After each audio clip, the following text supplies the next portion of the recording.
Trust is more important than ever. That's quite a segue that we've gone over to trust to the success of a business. However, from geopolitics to tech regulation, trust seems to be increasingly in short supply. Now, a new expanded edition of the book, The 10 Laws of Trust, Building the Bonds That Make a Business Great, offers companies a playbook on building a culture of trust. Joel Peterson is the book's author, as well as the chairman of JetBlue Airways, and he joins me now. And I know a lot of people admire what you've been able to do in aviation. I'm going to bring it first to that right off the bat.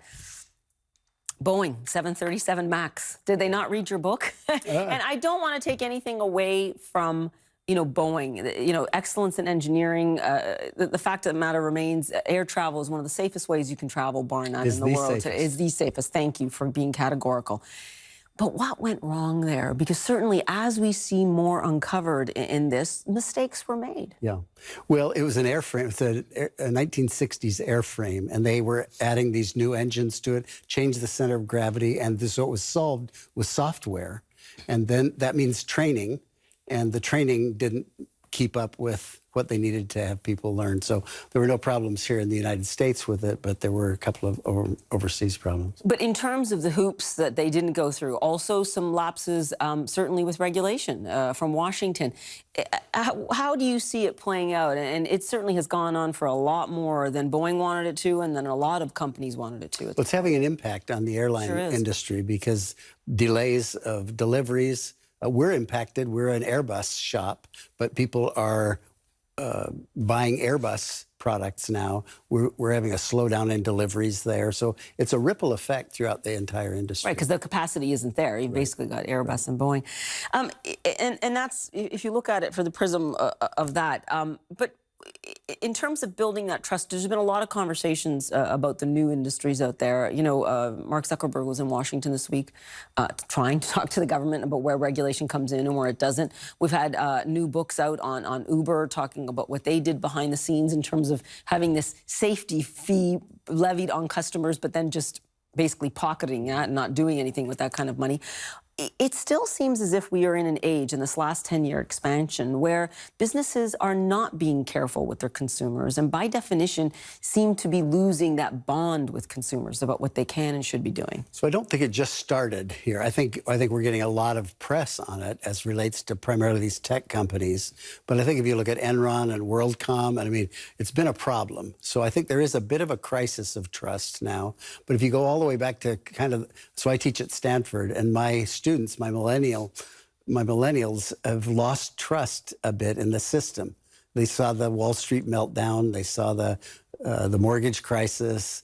They were told to get an education, and they're in debt, and they don't have jobs. Well, now they have jobs, but it's a crisis of trust. But so is that as a starting point where we go from there? Because we were certainly led to believe as well that there was accountability through regulation, but also through things like shareholders. We seem to have boards that don't seem to have, that are appointed in ways where governance becomes a question. Where do you strip it all down and then start to build it back up again?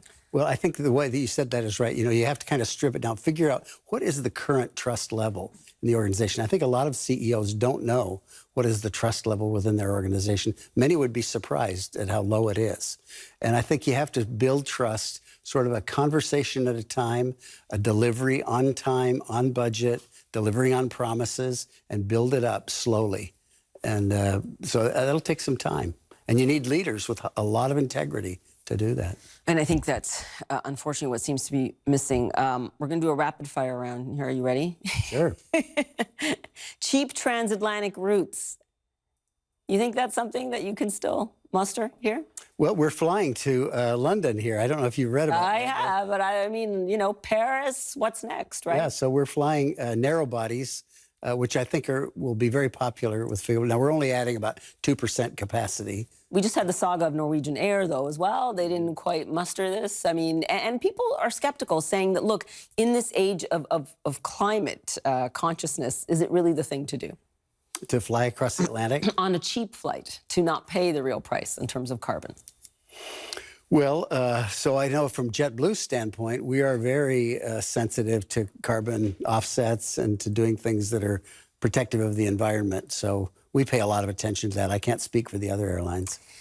Two other things. The fuel prices, are they bothering you right now as you see what's happened to oil markets this week? Can that really Well, rattle you? They went up and then back down again. So they're what, at about $60 a barrel now, 65 something for like Brent, that. yeah. So they've been as high as $149 a barrel, as you know. So fuel prices Are move still around a lot. you still think they're in a margin? They're in a band that you can work with. And finally, trade war with China, concerning you? Of course. Still preoccupation for many executives. I think for all businesses, you have to think about that. They're a huge trading partner all over the world. So I think hopefully they'll get that solved. Joel Peterson, thanks so much for being here. Nice to be with you, Really Paula. appreciate it.